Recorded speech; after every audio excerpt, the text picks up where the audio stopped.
Here's what most people don't know. Most of the results you see in social media is an illusion.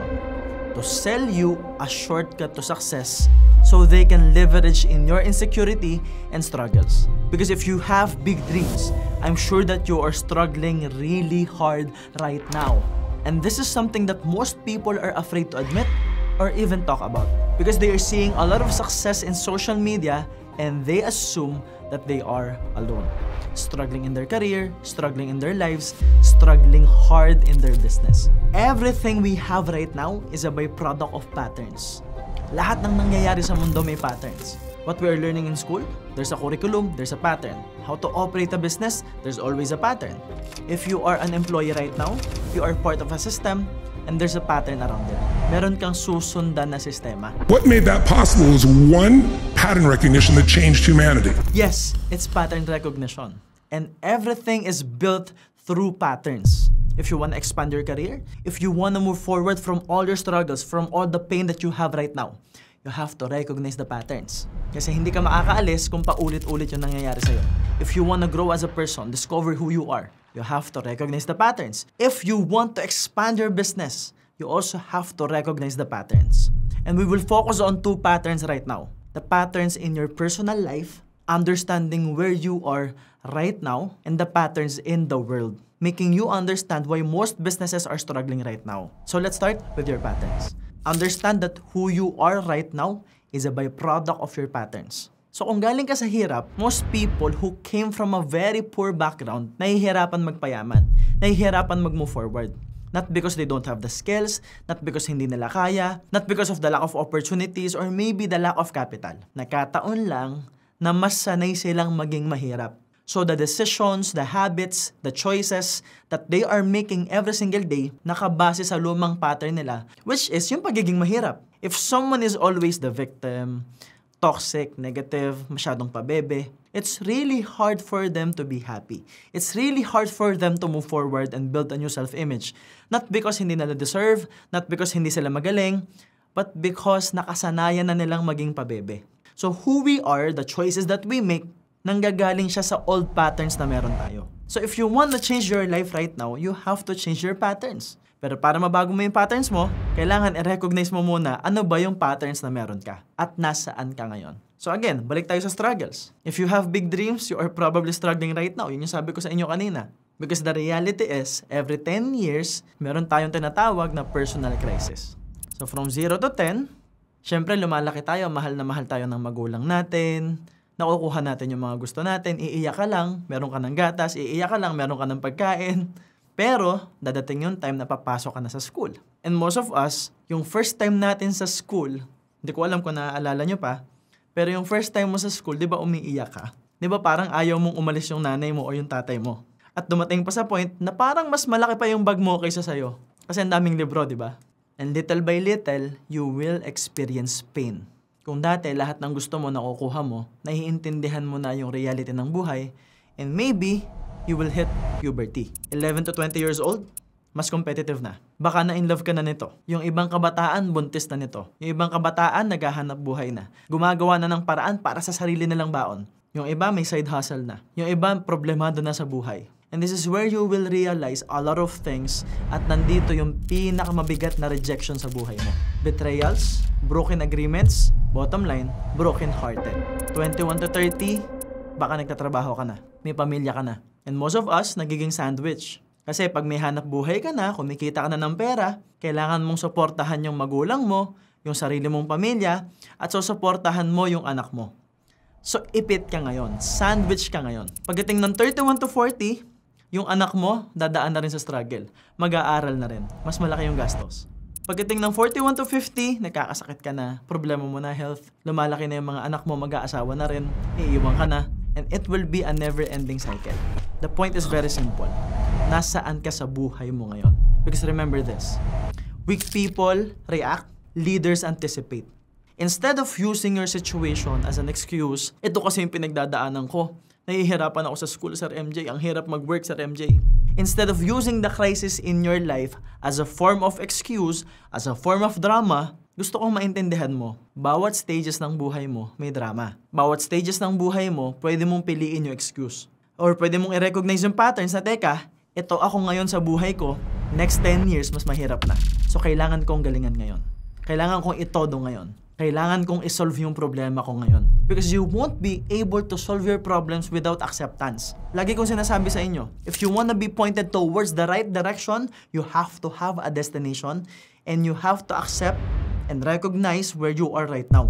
Hindi ka pwedeng biglang sumakses na lang. Na nakita mo sa imagine mo, tapos nag-step by the step ka, and then biglang sumakses ka na lang. It doesn't literally work that way. For you to be successful, you have to define success and you have to know where you are exactly. Para alam mo kung saan mo ina-navigate yung buhay mo. So instead of using your situation as an excuse, use your situation as the reason why you will move forward in your life. So you can define the problem. So recognizing the patterns means you can define the problem in solvable terms. Na pag define mo yung problema mo, malinaw sa'yo. Ang problema mo, pera. Ang problema mo, time. Ang problema mo, gusto mong bigyan ng magandang buhay yung pamilya mo. You have to understand and recognize the problems that you have. Now, knowing all that, kung nasan ka man ngayon, ang nagpapabigat ng sitwasyon natin is yung pattern sa buong mundo ngayon. Ano ba yung totoong nangyayari sa business world? Now, remember this. Easy life creates weak people. Weak people creates a hard life. A hard life creates strong people, and strong people creates an easy life. Now, I want you to look back on one of the largest crises in our lives. The pandemic. Sobrang bigat, di ba? And obviously, that was a hard life.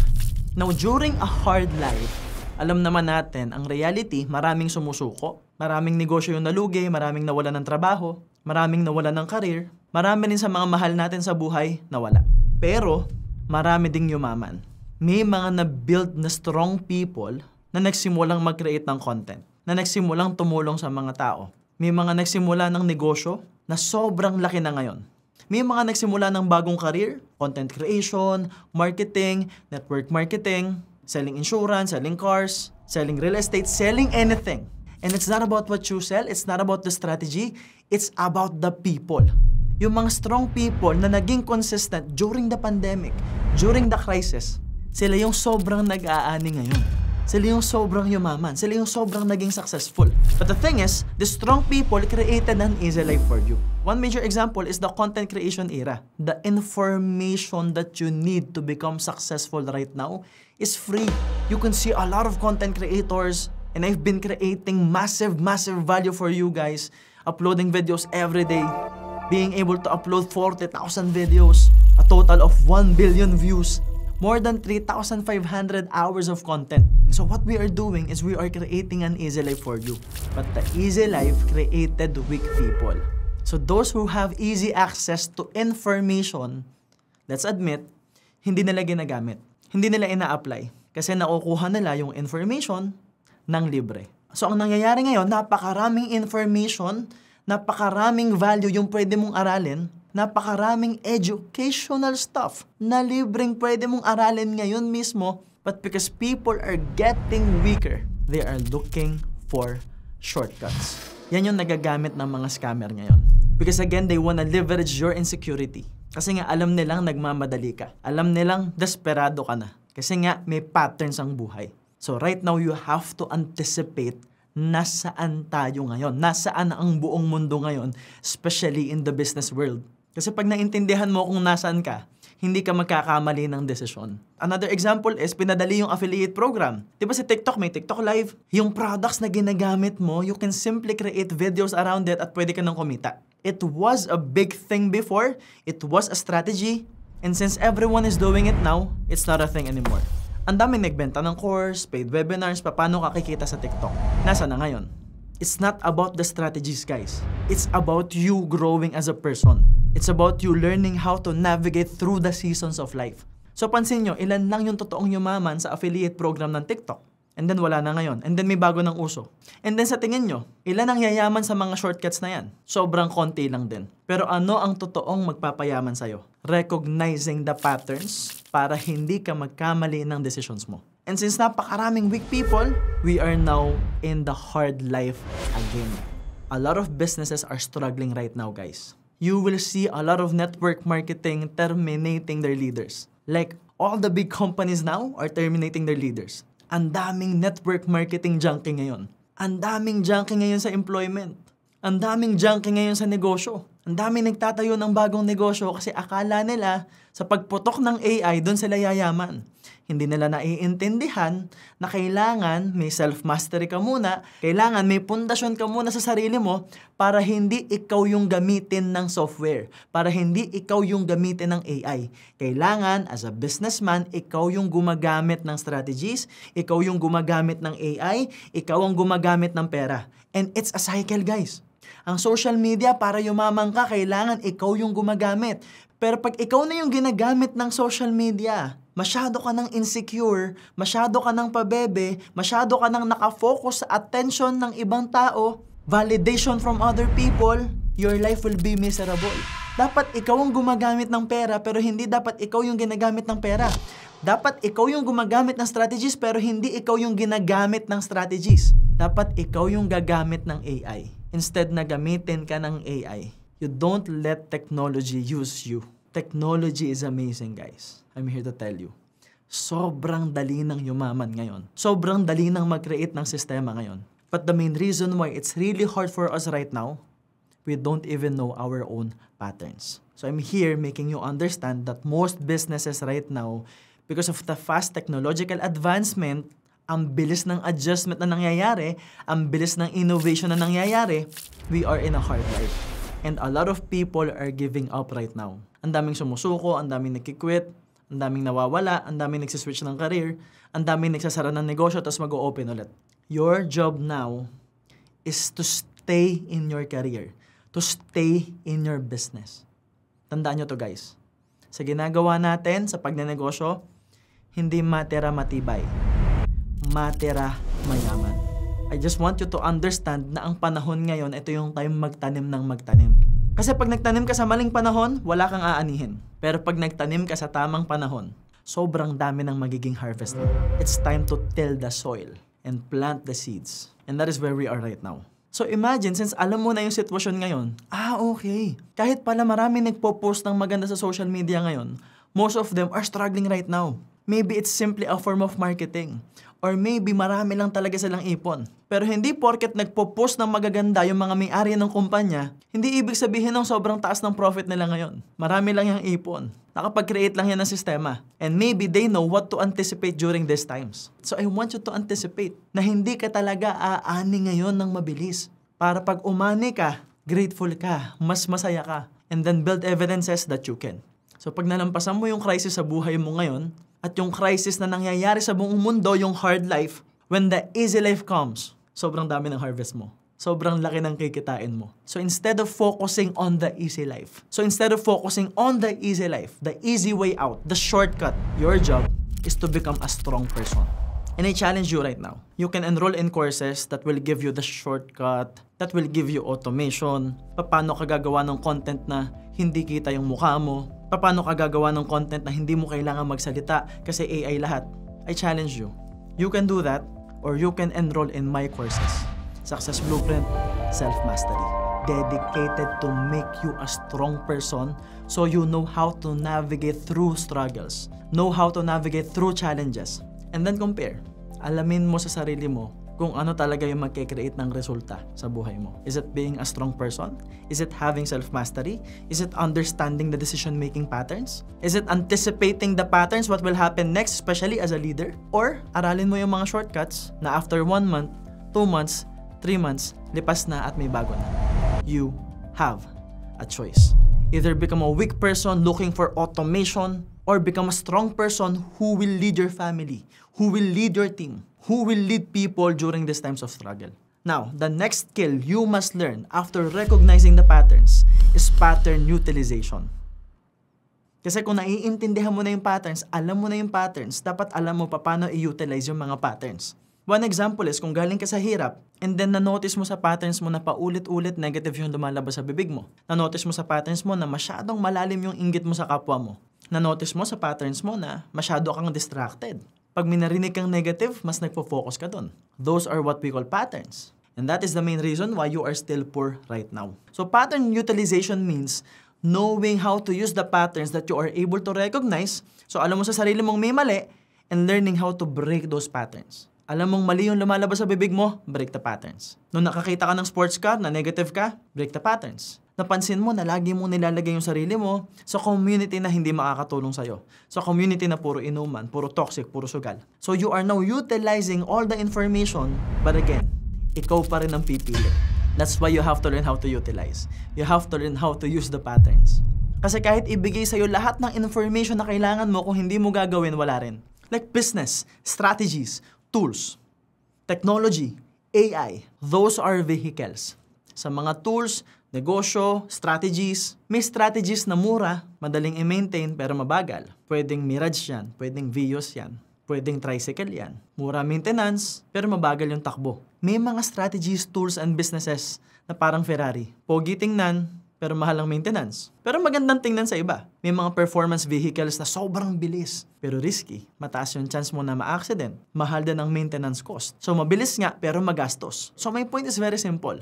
Maraming available na negosyo, maraming available na opportunities, ikaw ang mamimili. Kung gusto mo mabagal, gusto mo mabilis, ikaw ang mamimili. Or gusto mo old money, silent luxury na simple ka lang pumorma, simple lang tingnan yung negosyo mo pero napakalaki ng income. Those are what we call vehicles. Pero tandaan mo na kahit gaano kaganda yung vehicle na yan, ikaw ang pipili kung saan ka sasakay, number 1. Number 2, ikaw pa rin ang magdadrive ng vehicle. Kung hindi mo kayang i-drive yung vehicle, kung hindi ka pa marunong mag-drive ng negosyo, kahit gaano kaganda yung kotse mo, kahit gaano kaganda yung negosyo mo, hindi ka yayaman, hindi ka magiging successful. Because you don't even know how to operate and run your business. So it means, bago mo gastosan lahat ng strategies na magpapabilis ng negosyo mo, bago ka bumili ng bagong kotse, bago mo i-upgrade yung negosyo mo, lagyan mo ng kung ano-anong software, make sure na magagamit mo. Make sure na kaya mong gamitin. Make sure na kaya mo munang i-drive yung negosyo mo, na kaya mo munang i-operate at i-run yung negosyo mo. Make sure na kaya mo munang i-handle yung sarili mo. That's self-mastery. Because I'm here to tell you, you won't be able to handle any business if you cannot handle yourself.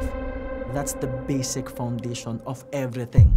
Understanding your own patterns and connecting, utilizing all the patterns that you know about you, about the business world, about your personal life, and in this world right now, utilizing all that for your benefit. Para kumita ka at makatulong ka sa pamilya mo at sa ibang tao. So again, pattern utilization. And since you know how to recognize the patterns and utilize the patterns, it's time to create patterns. That's the third most powerful skill you must learn right now. Pattern creation. So the idea is, you now know what works and you know what doesn't work.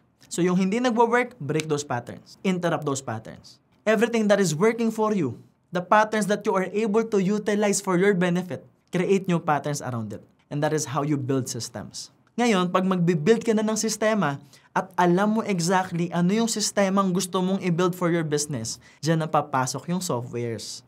Dyan napapasok yung technology. Dyan napapasok yung innovation and AI. Pero kailangan maging malinaw muna sa'yo ano yung sistemang gusto mong i-implement sa negosyo mo. Kaya kung meron kang skill na aaralin, regardless of where you are right now in your life, career, or business, this is something that you must learn. And I'm the only one teaching this in the Philippines. Because again, sa Pilipinas, masyado tayong nagmamadali. At paggipit tayo, at kapag ang Pilipino, at kapag tayo nagigipit, masyado tayo nagiging desperado. At kapag naging desperado, hindi na nakakapag-decide ng tama at lalong nauubos yung pera, which will lead to more desperation in the future. Pagdating ng harvest time, lalong wala kang aanihin, lalo ka lang masasaktan. So again, if you are still watching this video, I'm sure that you have big goals. I'm sure that you have big dreams. And I acknowledge you right now. Because maybe you are working really hard. Maybe you are doing your best. My advice is don't force the results. Don't expect harvest time right away. Kung may harvest ka ngayon, be grateful for it. Thank God. Be happy. Celebrate it with your team. Pero kung wala, it's okay. Kasi normal yan ngayon. Kasi nasa hard life tayo ngayon. So instead of focusing on the results, instead of focusing on shortcuts, you focus on getting stronger as a person. And the best way to do that is enrolling in Success Blueprint and Self-Mastery. We're gonna put links somewhere in this video. We have a lot of bonuses, but hear me out. I'm not here to sell you bonuses. I'm here to sell results. This is guaranteed to create massive results in all aspects of your life, especially right now that we are in the planting season. This is perfect time for you to invest in yourself. Magtanim ng tama dito para tama yung nararamdaman mo at tama rin yung maging actions mo so that you can 10x and 20x your business pagdating ng harvest time. Just remember, in school, they will teach you how to build a house. But MJ Lopez will teach you how to build your life. So yun lang guys, this is the end of the podcast, and always remember that all I want is for you to become more successful and for you to reach the next level success. Again, my name is MJ Lopez, and see you soon.